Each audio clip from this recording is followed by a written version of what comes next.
Trey Matthews thought he had it all figured out. College, career path, and a girlfriend who made his world brighter. Her name was Emily, soft-spoken, sharp-witted, with a laugh that felt like home. She was majoring in fine arts, always doodling in her sketchbook, while he was buried in law books, chasing something bigger. They met at a campus coffee shop. One spilled latte, a shared table, and 3 hours of nonstop conversation later, it was a wrap. They were inseparable after that. For over a year, their relationship moved effortlessly. Emily never made things weird. She didn't flinch when Trey talked about growing up as the only black kid in most of his advanced classes, or how his mom used to prep him for interactions with police like she was teaching a survival course. Emily seemed different. Understanding. She didn't ask dumb questions. Didn't stare when his friends called each other brother. She just got it. Or so Trey thought. But then came the first red flag, subtle, almost invisible, like a hairline crack in glass. Trey brought up the idea of meeting her family. Emily laughed. Trust me, you don't want to meet them. They're boring as hell. It sounded like a joke, and maybe it was. Trey let it slide. Not everyone's close with their family. But the pattern didn't stop there. A few weeks later, Emily's sister had a birthday. Trey offered to come. She said her family just wanted to keep it small. Thanksgiving came. She said her family was out of town. Christmas? They were doing a Zoom-only thing. Still, Trey tried to play it cool. He wasn't the clingy type. But each time, something didn't sit right. She never posted pictures with her parents. Never talked about family traditions. In fact, it was like her entire past had been locked behind a curtain, and he wasn't allowed to peek. Then came the moment that truly got under his skin. One night, as they sat watching a movie, Trey casually mentioned how his mom wanted to meet Emily. That's when he flipped it, said maybe they could do a joint dinner. His family and hers. Emily froze. Like visibly froze. After a few seconds of awkward silence, she muttered, I don't think that's a good idea. Trey turned to her, confused. Why not? She hesitated. They're just not the most open-minded people, okay? That was the first time she said something that didn't sit right. And Trey could feel it, that quiet shift in energy. Like the air had thickened. She tried to recover, adding, they're old school. Conservative. They say dumb stuff sometimes, but it doesn't mean anything. Trey didn't push. But deep down, something had cracked open. A question he didn't want to ask was suddenly screaming in his head. Does her family even know I'm black? He didn't ask that night. Or the next. But once the idea took root, it started eating at him. He thought back. Had she ever mentioned it to them? What if she hadn't? What if he was just a secret? The realization burned. But still, Trey gave her the benefit of the doubt. Until one day, out of the blue, Emily said, my parents invited us to my cousin's engagement party next month. Trey blinked. Seriously? She nodded. Yeah, I think it's time. She didn't smile when she said it. She looked nervous, almost pale. But Trey didn't care. Finally, after more than a year, he'd meet the people who raised the woman he loved. And whether they were awkward, boring, or even rude, he'd be respectful. He was raised better than that. He didn't know it yet, but that party, it would change everything. Forever. The drive to Emily's hometown took a little over 3 hours. Trey watched the city fade behind him as the trees thickened and the roads narrowed. He hadn't been this nervous in a long time, not for exams, not for interviews, not even when he first asked Emily out. This was different. He kept glancing at her. Emily was quiet. Too quiet. Her usual chatter about road trip snacks or Spotify playlists was gone. She just stared out the window, chewing her thumbnail like she was bracing for a storm. You okay? Trey finally asked. She forced a smile. Yeah, just thinking. Thinking about what? The thought crept in again. Did they know?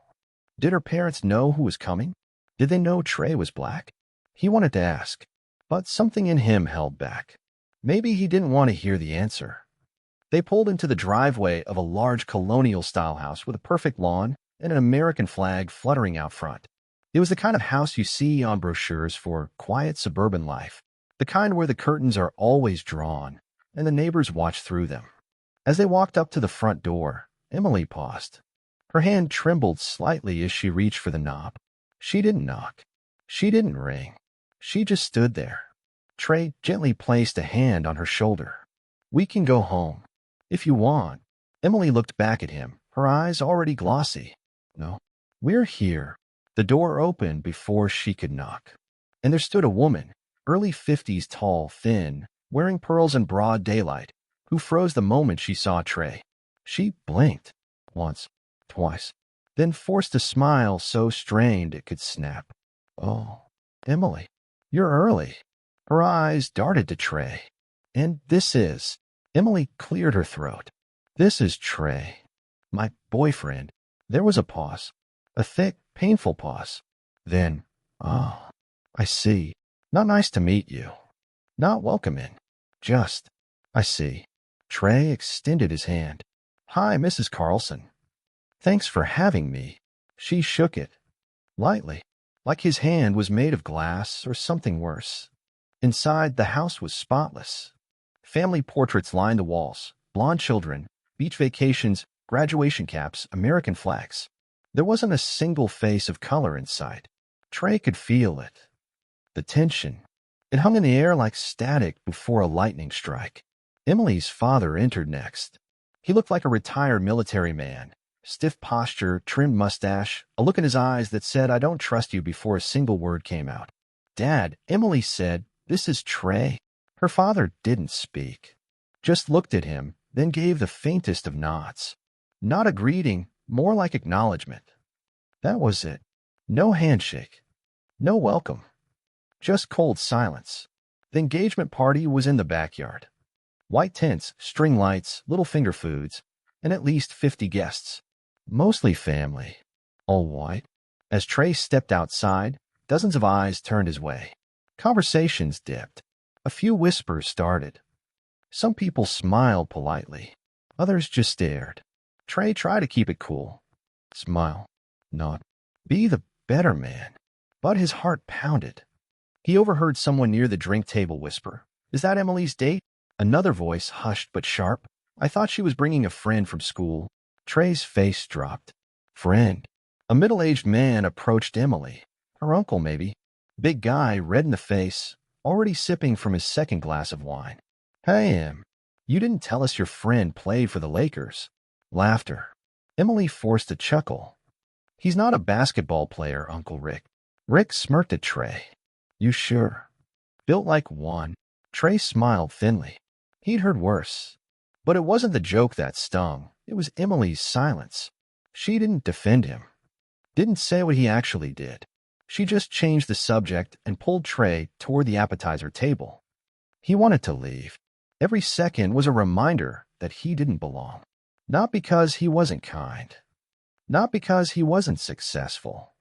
But because his skin didn't match the walls in that house. The final straw came when Emily's aunt asked him with a fake sweet tone, "So, Trey, where are you from?" "Brooklyn," he replied. "No, no," she said, tilting her head. "I mean, originally." Trey blinked. "Brooklyn. Born and raised." The aunt smiled like she just swallowed something sour. "Oh, right." He looked over at Emily.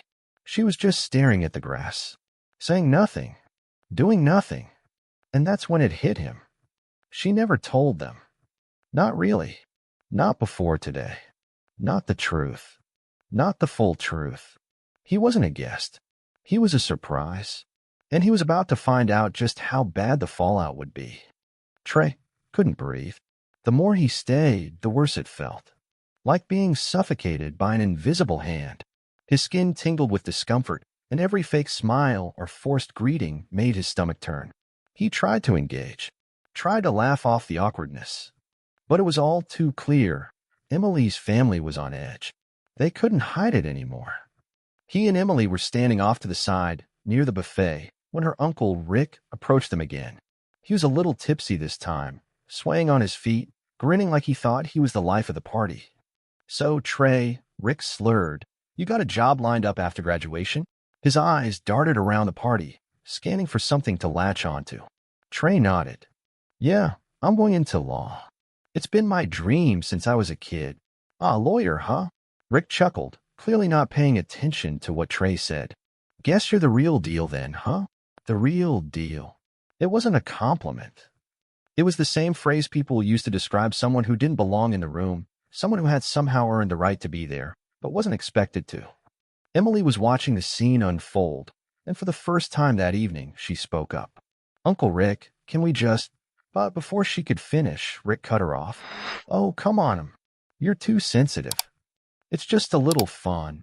He winked at Trey, then walked off without saying another word. Trey felt the heat in his chest rising, but he bit it back. He wasn't going to let this guy ruin his night, or what was left of it. As he turned to Emily, her face was pale, her lips pressed tightly together like she was holding something back. He didn't wait for her to speak. He knew what she was thinking. He had seen that look before, on people who had the perfect excuse to hide behind. I'm fine, he said, his voice colder than he wanted. Let's just get out of here. But Emily grabbed his arm, her grip tight. Trey, oh wait. Please. What? He didn't mean to sound so sharp, but the sting of that last conversation was still fresh. She took a deep breath, then whispered, I'm sorry. I never thought it would be like this. Trey's eyes narrowed. You never thought it would be like this? He scoffed. So what, you thought I'd just waltz in here, with your family all smiling and welcoming, and pretend nothing's different? She bit her lip, her eyes glistening with tears. I didn't know how to tell them, Trey. You have to understand. My parents, they're not bad people, she said quickly, almost pleading. They don't get it. They've never had to. He stepped back from her, shaking his head. You never had to tell them. What, was I supposed to be some kind of secret? Emily's face crumpled, her eyes desperate. No, it wasn't like that. But I didn't want them to judge you before they even knew you. It wasn't fair to you. I thought they'd be different. Her words hit him like a slap. You thought they'd be different. He wanted to scream. He wanted to tell her how wrong she was, how he'd spent his entire life being judged by people who didn't even know him. And here he was, standing in front of the woman he loved, who was more concerned about her family's comfort than his dignity. But before he could say anything, Emily's mother appeared, stepping between them with a forced smile. Emily, sweetie, could you help me with the hors d'oeuvres? Emily looked at Trey, her expression torn, and reluctantly walked away with her mom. Trey stood there, his heart pounding. He felt like he was suffocating in the middle of a crowd of strangers, each one pretending they didn't see the elephant in the room. He wasn't welcome here. Not really. The night dragged on. Trey kept to himself, nursing a glass of water and trying to avoid the stares. Emily's parents didn't speak to him unless it was absolutely necessary. Her aunt kept giving him those tight-lipped, uncomfortable glances, and every conversation seemed to come to a screeching halt when he entered the room. At one point, he overheard a conversation between Emily's dad and some of the other men. They were talking about how things used to be, about how things should stay. Trey couldn't make out every word, but he heard enough. They weren't just uncomfortable with him. They were scared of him. And then, like a punch to the gut, he overheard Emily's dad mutter, "This isn't what I wanted for my daughter." Trey's blood boiled. He didn't even realize he was walking toward the group until Emily's voice called out from behind him. Trey, please don't. He didn't listen. He couldn't. Before Emily could stop him, he marched straight up to her father and the group of men, glaring at them all. His voice was low, but it carried.